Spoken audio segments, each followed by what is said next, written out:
Today, the name Porsche evokes images of wealth, luxury, and blistering speed. A brand that stands proudly among the world's most coveted automobiles, with revenues in the billions and a reputation for flawless engineering. The iconic crest of a black horse leaping forward is a global symbol of elegance and power.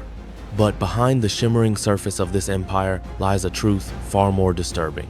Few people know that Ferdinand Porsche, the man whose name defines the company, was once the favored engineer of Adolf Hitler. It was under Hitler's direct orders that Porsche developed the Volkswagen Beetle, a people's car that would later become one of the most successful vehicles in history. Yet behind its cheerful curves was a machinery of oppression factories that relied on forced labor, prisoners of war, and concentration camp detainees. The story of Porsche is one of contradictions. On one side, a genius engineer who revolutionized automotive design, introducing concepts decades ahead of his time. On the other, a man who tied his brilliance to one of history's darkest regimes, profiting from war and the suffering of innocence. And the paradox only deepens. For while Porsche cars today sell for hundreds of thousands of dollars to the world's elite, their origins are rooted in the mud and blood of the Second World War.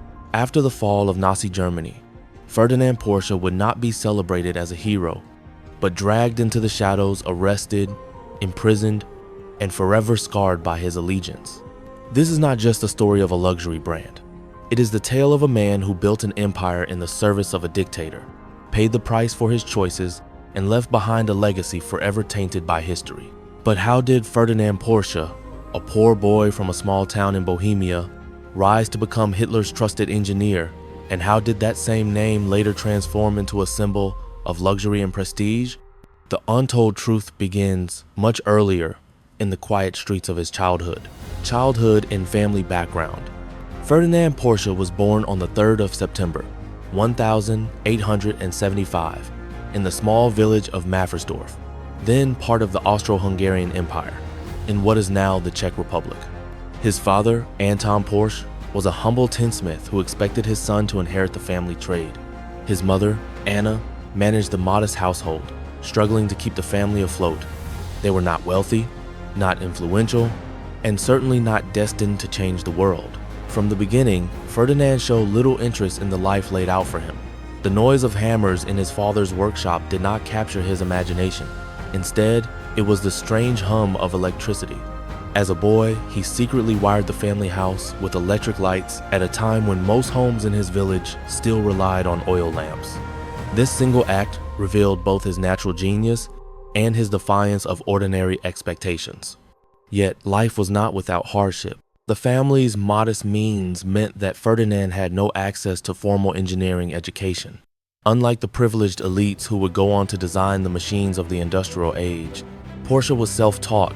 Nights were spent studying electrical currents, gears, and engines by candlelight, scavenging knowledge wherever he could find it. His relentless curiosity became his greatest asset, but his passion often put him at odds with those around him. Local townspeople dismissed him as eccentric, a dreamer tinkering with machines no one understood. His father, frustrated that Ferdinand refused to focus on the family craft, often clashed with him. Still, young Ferdinand could not be swayed. His obsession with mechanics only grew stronger. There were early hints of the future legend he would become. By his teenage years, he had constructed rudimentary engines and experimented with vehicles that blurred the line between carriage and machine. He wasn't just fascinated by automobiles, he was consumed by them.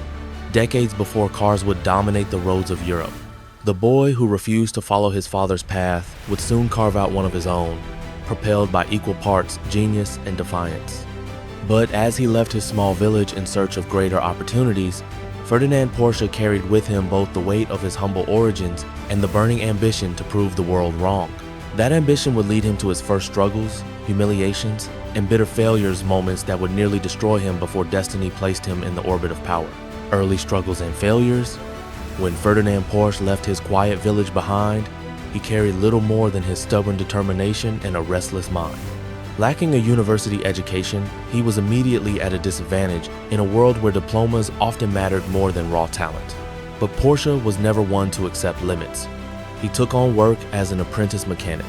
Moving from one modest workshop to another, always searching for a place where his ideas could breathe. In his early 20s, he joined Bela Egger and Company, an electrical company in Vienna. Here, he finally had access to real equipment and materials that allowed him to experiment. His colleagues quickly noticed his unusual drive.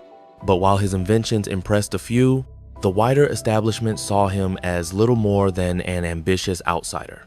He had no formal qualifications, no prestigious mentors, only an endless appetite for engineering. His first real test came when he moved to Austro-Daimler in 1906, eventually rising to become their chief designer. This should have been his moment of triumph, but instead it became a trial of endurance. Porsche poured himself into designing racing cars, convinced that speed was the ultimate measure of innovation. He created powerful machines that dazzled on the racetrack, but inside the boardroom, skepticism grew. His ideas were often seen as too radical, too expensive, or too impractical for the average consumer. When his racing cars began to fail in competitions, critics dismissed him outright. Rivals whispered that he was reckless, a tinkerer with no real grasp of business. The humiliations piled up, projects canceled, investors turning cold, colleagues questioning his judgment.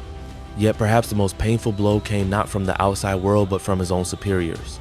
After years of service, Porsche was forced out of Austro-Daimler in 1923. For a man who had given his life to designing machines, the dismissal felt like betrayal. He left with no company, no title, and no security, just a reputation as a brilliant but unreliable dreamer. Even worse, his personal finances were in shambles. Supporting a family while chasing bold ideas had left him with debts. He struggled to keep himself afloat, moving from one position to another, including a brief stint at Daimler-Benz. Each role seemed to slip through his fingers. The world of automobiles was evolving rapidly, and Ferdinand Porsche risked being left behind. But in failure, Porsche discovered his resilience.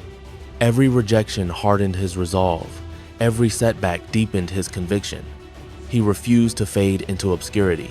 Instead, he began working as a consultant, founding his own design office in Stuttgart in 1931.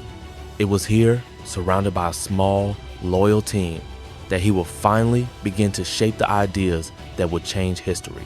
What Porsche could not have known was that his darkest failures had set the stage for his most fateful alliance, an alliance with a rising political figure who promised him unlimited resources and power. That man's name was Adolf Hitler. Breakthrough and rise. By the early 1932nd, Ferdinand Porsche was no longer just an engineer chasing contracts. Through his Stuttgart design office, he had built a reputation as the man companies turned to when they wanted bold, unconventional ideas. He experimented with lightweight cars, streamlined bodies, and compact engines. Still, despite his brilliance, Porsche struggled to secure the kind of funding that could bring his visions to life. And then came the fateful encounter that would change everything. In 1933, Adolf Hitler rose to power in Germany.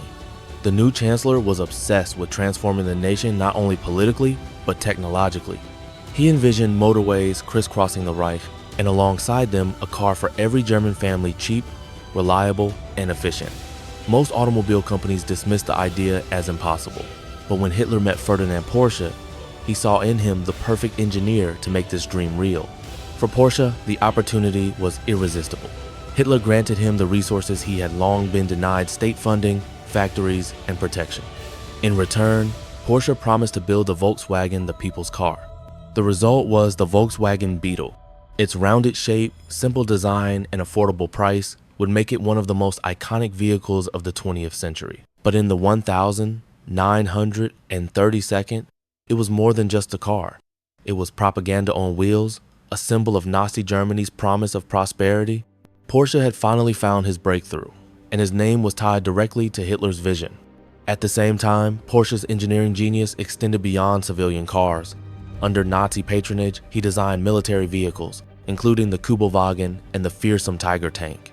His work brought him fame, prestige, and immense influence within the Reich. To many Germans, Ferdinand Porsche was no longer just an engineer, he was the architect of the future of mobility. But while his professional rise was meteoric, it came at a heavy moral cost. The Volkswagen factories were built on the backs of forced labor, prisoners of war, foreign workers dragged into Germany, and detainees from concentration camps. Porsche's empire was growing, but it was built on suffering. Still, for the man who had once been dismissed and humiliated, this was the pinnacle. He had the ear of Hitler, the resources of the Nazi state, and a reputation as a visionary. The boy from Maffersdorf had not only proven himself, he had become one of the most powerful engineers in Europe. What he did not know was that this alliance with the regime would mark him forever.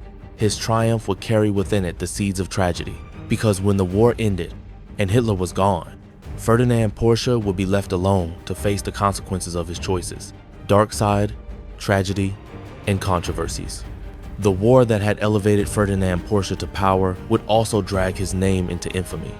As Germany's defeat became inevitable in 1945, the empire he had built under Nazi patronage collapsed around him. The Volkswagen factories lay in ruins, bombed into twisted steel and ash. But the physical destruction was nothing compared to the stain on his reputation. For Allied investigators, Ferdinand Porsche was not merely a talented engineer, he was Hitler's chosen man. The Volkswagen Beetle, once hailed as the people's car, was now a chilling reminder of Nazi propaganda. Worse still, evidence emerged of forced labor. Tens of thousands of workers, men, women, and even children had been dragged from across Europe and forced into brutal conditions in Porsche's factories. Many never survived. When the war ended, Porsche could not escape the reckoning. In December 1945, he was arrested by French authorities, accused of war crimes and collaboration. Alongside his son Ferry and his son-in-law Anton Pieck, he was imprisoned in a grim facility outside Paris. For a man once celebrated as a genius, the fall was devastating. He was no longer an honored engineer but a disgraced figure, stripped of dignity, locked behind bars. Porsche's health, already fragile, deteriorated rapidly in prison. He suffered from strokes and heart trouble, yet the French demanded an enormous bail for his release. For 20 long months, he remained in custody, uncertain if he would ever be freed. His family scrambled desperately to raise funds, turning to allies in the industry and even negotiating with emerging automotive players. This was the darkest chapter of his life, the price of his choices, the weight of his alliance with Hitler. The man who had once stood beside dictators now languished as a prisoner, his name synonymous with shame. And yet, tragedy carried another twist. While Ferdinand Porsche struggled in captivity, his son Ferry quietly began rebuilding. He refocused the family's efforts on creating a sports car brand under their own name. By 1948, the first Porsche 356 was born, a sleek, elegant vehicle that signaled a new future. Ironically, it was the next generation that saved the Porsche name from oblivion, while the patriarch was still a broken man behind prison walls. In 1947, Ferdinand was finally released, but he never fully recovered. His body was weakened, his spirit scarred. He had achieved greatness, but at a terrible cost: complicity with one of history's darkest regimes, the suffering of thousands, and his own downfall. By the time of his death in 1951, Ferdinand Porsche remained a man of contradictions, hailed as a genius by some, condemned as a collaborator by others. His life was both a triumph of engineering and a tragedy of moral compromise. Legacy and present day. Today, Porsche stands as one of the most prestigious automobile brands in the world. Its cars are synonymous with elegance, performance, and innovation. From the timeless curves of the Porsche 911 to the cutting-edge engineering of modern supercars like the Taycan, the company commands billions in revenue and a fiercely loyal following across the globe. The crest of the rearing horse is no longer just a badge of German luxury, it is a global icon. Yet the legacy of Ferdinand Porsche remains complicated. On one hand, he was an undeniable genius, a man whose vision and technical brilliance transformed the automobile industry. His contributions to design and engineering reshaped mobility in the 20th century, leaving behind innovations that continue to influence the cars we drive today. But on the other hand, his story cannot be told without the shadow of history. His close collaboration with Adolf Hitler, his role in producing war machines, and the reliance on forced labor during World War II are stains that no amount of luxury or wealth can erase. They remain a chilling reminder that genius, when bound to power, can serve both creation and destruction. Perhaps the most striking part of this legacy is how the Porsche family managed to turn disgrace into triumph. Ferry Porsche's determination in the late 1942 ensured that the name Porsche would not disappear into infamy, but instead be reborn as a symbol of luxury and aspiration. The brand thrives today because of that reinvention, but the past still lingers beneath the polished surface. The story of Ferdinand Porsche is not just a story of a car company. It is the story of a man who reached unimaginable heights, only to fall into disgrace, and whose name now lives on in both triumph and tragedy. And so, every time a Porsche speeds down the highway, it carries with it two legacies, one of brilliance and innovation, the other of moral compromise and the shadows of history.